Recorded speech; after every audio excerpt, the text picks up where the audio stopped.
উনি সর্বাত্মকভাবে সহযোগিতা করে যাচ্ছেন। তদুপরিও এই সাধারণ ছাত্রছাত্রীদের ব্যানারে আমাদের সারা বাংলাদেশে দেখা যাচ্ছে জামাত, বিএনপি এবং স্বাধীনতার অপশক্তিগুলা নৈরাজ্য সৃষ্টি করে দেশকে অস্থিতিশীল করার জন্য পায়তারা করতেছে। আমরা চিকিৎসক সমাজ সেই নৈরাজ্যের বিরুদ্ধে আজকের এই শান্তি সমাবেশে আমরা উপস্থিত হয়েছি। আমরা সারা বাংলাদেশে শান্তি চাই। আমরা কমলমতি সাধারণ ছাত্রছাত্রীদের এই সহমত পোষণ করে, দাবি দেওয়া গেলে সহমত পোষণ করে আমরা জানি মাননীয় প্রধানমন্ত্রী জননেত্রী শেখ হাসিনা এই সাধারণ ছাত্রছাত্রীদের যে সমস্ত দাবি দেওয়াগুলো সামনে আছেন সেগুলো অবশ্যই পূরণ করবেন। সেই প্রত্যাশায় রেখে আজকে আমরা স্বাধীনতা দেশের চিকিৎসক পরিষদ স্বাধীনচিপের সকল কেন্দ্রীয় নেতৃবৃন্দ আজকে আমরা এখানে শান্তি সমাবেশে উপস্থিত হয়েছি। এই হচ্ছে আমাদের বক্তব্য। সবাইকে ধন্যবাদ। জয় বাংলা, জয় বঙ্গবন্ধু। প্রিয় দর্শক, দেখতে পাচ্ছেন আমরা শহীদ মিনার থেকে সরাসরি যুক্ত হয়েছি দেশের কণ্ঠ অফিসিয়াল ফেসবুক পেজ থেকে। আপনারা জানেন যে এখানে চিকিৎসক এবং নার্সদের একটি মানববন্ধন ছিল, শান্তিপূর্ণ মানববন্ধন শহীদ মিনারে। সেই মানববন্ধনে তারা তাদের যে দাবি রয়েছে ছাত্র আন্দোলন নামে, ছাত্রকে সামনে রেখে ছাত্রদেরকে ঢল বানিয়ে দেশের রাষ্ট্রীয় সম্পদ নষ্ট, জ্বালা পোড়াও, গুম খুন, এই যেসব অপ্রীতিকর ঘটনা ঘটেছে ছাত্র আন্দোলনের নামে, সেইগুলো তার প্রতিবাদ জানানোর জন্য সাধারণ চিকিৎসক এবং নার্স সংগঠনের, স্বাধীনতা শিক্ষক চিকিৎসক সংগঠনের একটি মানববন্ধন শহীদ মিনারে হয়েছে। সেই মানববন্ধনকে আমরা সরাসরি যুক্ত হয়েছি শহীদ মিনার থেকে দেখা যাচ্ছে। আসলে ছাত্রদেরকে যেটা আমাদেরকে তারা বলেছে চিকিৎসকরা, যে ছাত্রদেরকে ঢল হিসেবে ব্যবহার করে রাষ্ট্রীয় সম্পদ এবং সরকার পতনে এবং বিভিন্ন জ্বালাপোড়াও যে প্রক্রিয়াগুলো চালু রেখেছে এবং যারা দেশ বিরোধী ষড়যন্ত্র করছে তাদেরকে, তার প্রতিবাদে আজকে স্বাধীনতা শিক্ষক পরিষদের যে নার্স এবং যে চিকিৎসক ছিল তাদেরকে একটি মানববন্ধন ছিল। সেই মানববন্ধনে আমরা সরাসরি দেখানোর চেষ্টা করতেছি। দেখতে পাচ্ছেন যে যেখান থেকে আমাদের লাইভটি দেখছেন দেশের কণ্ঠ অফিসিয়াল ফেসবুক পেজ থেকে, লাইভটি অবশ্যই শেয়ার করে অন্যকে দেখার সুযোগ করে দেবেন।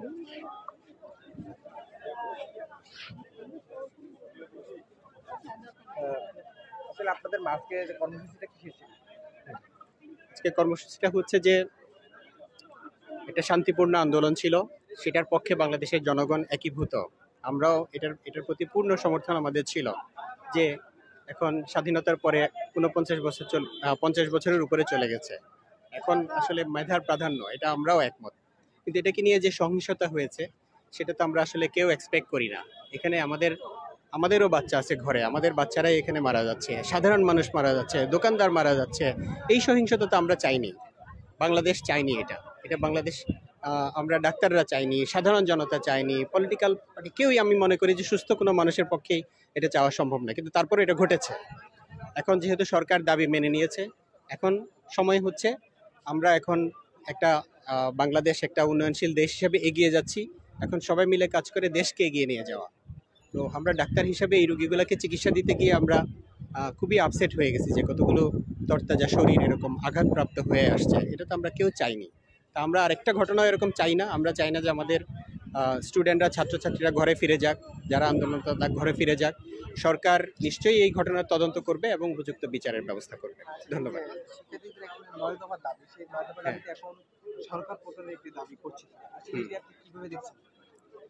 আমি মনে করি যে সরকার যেটা করেছে এই পরিস্থিতিতে, সরকার চেষ্টা করেছে এই পরিস্থিতিতে দেশকে শান্ত রাখার। সরকারের সদিচ্ছাও আছে, সরকারকে একটু সময় দেওয়া প্রয়োজন। এখানে সরকার পতন নয়, এখানে আরেকটু কনস্ট্রাকটিভ ওয়েতে আন্দোলন, কনস্ট্রাকটিভ ওয়েতে তারা তাদের দাবিটা জানাতে পারে, সরকারকে একটু সময় দিতে পারে। আমার মনে হয় যে আমাদের বিশ্বাস আছে যে সরকার এই ব্যাপারে যথাযথ ব্যবস্থা গ্রহণ করবে। ছাত্র আন্দোলনের নামে রাষ্ট্রীয় সম্পদ ধ্বংস করেছে, এটা আপনি একজন দেশের নাগরিক হিসেবে কীভাবে দেখছেন? এগুলাকে কোনোভাবেই সমর্থনযোগ্য না, আমরাও এগুলোকে সমর্থন করি না। বাংলাদেশ রাষ্ট্র হিসেবে আগাচ্ছে, আমাদের মেট্রো রেল আমাদের গর্ব, এটার সুফল দেশবাসী পাচ্ছে। কাজে এগুলো ধ্বংস করা, এগুলো কখনোই সুস্থ নাগরিকের কাজ না। নাগরিক হিসেবে আমাদের যে দায়িত্ব আছে তাতে হচ্ছে রাষ্ট্রীয় সম্পদকেও আমাদের সুরক্ষা করতে হবে। কাজেই কোনো আন্দোলন যেন সেদিকে না যায়, আন্দোলন যেন শান্তিপূর্ণ থাকে এবং আন্দোলন যেন যৌক্তিক থাকে এবং আন্দোলনে যেন বাস্তবতা মেনে নিয়ে সরকারকে যথেষ্ট পরিমাণ সময় দেওয়া হয়। এরপরও না করলে সেক্ষেত্রে আবার নিয়মতান্ত্রিক উপায়ে দাবি জানানো যাবে, আন্দোলন করা যাবে। প্রিয় দর্শক, আপনাদের জানানোর চেষ্টা করছি যে স্বাধীনতা চিকিৎসক পরিষদের যে নেতৃত্ব রয়েছে এবং চিকিৎসক রয়েছে তারা এখন বলছে যে আমি আরেকজনের সাথে একটু কথা বলবো। কারিগরি সহায়তা লাগে সেভাবেও তারা সেই কাজটি করবে। সরকার সবসময় কিন্তু একটা প্রসেস, বিচার তো একটা প্রসেস। এরপরে জানেন যে এইচএসসি পরীক্ষা দিচ্ছিল 98 জন ছাত্রকে প্রত্যেককে ছেড়ে দেওয়া হয়েছে, হটলাইন স্থাপন করা হয়েছে। আমরা মনে করি সরকার ধাপে ধাপে তাদের সকল দাবিগুলো, আমরা প্রথমেই বললাম সরকার এবং আমরা সাধারণ জনগণ, আমরা একজন অভিভাবক এবং চিকিৎসক হিসেবে আমরাও এই দাবির সাথে একমত। কাজেই এটা নিয়ে আমি মনে করি যে যারা অন্য কিছু করতে চাচ্ছে তাদেরকে সেটা বন্ধ করতে হবে। এই দাবিগুলো তো মানা হচ্ছে, কাজে আমি মনে করি না যে এটা নিয়ে আন্দোলন করার প্রয়োজন আছে। যুক্তিসঙ্গতভাবে তুলে ধরলে, আর আমি সরকারকেও আহ্বান জানাই, শিক্ষামন্ত্রীকে আহ্বান জানাই, ছাত্রদের সঙ্গে আলোচনা করে এই দাবিগুলোর কতটুকু প্রোগ্রেস হলো এটা যেন তাদেরকে জানিয়ে দেওয়া হয় এবং কিভাবে আর বাকি দাবিগুলো পূরণ করা যাবে সেটিও যেন তারা জানে। ধন্যবাদ।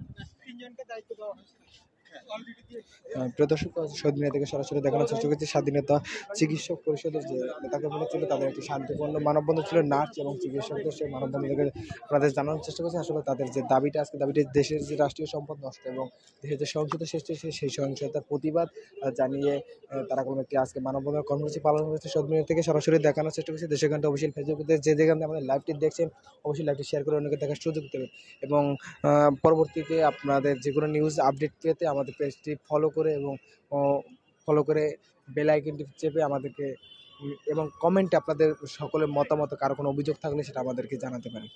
আমাদের সঙ্গে থাকার জন্য অসংখ্য ধন্যবাদ। পরবর্তী আবার কোনো আপডেট নিয়ে আপনাদের কাছে হাজির হব।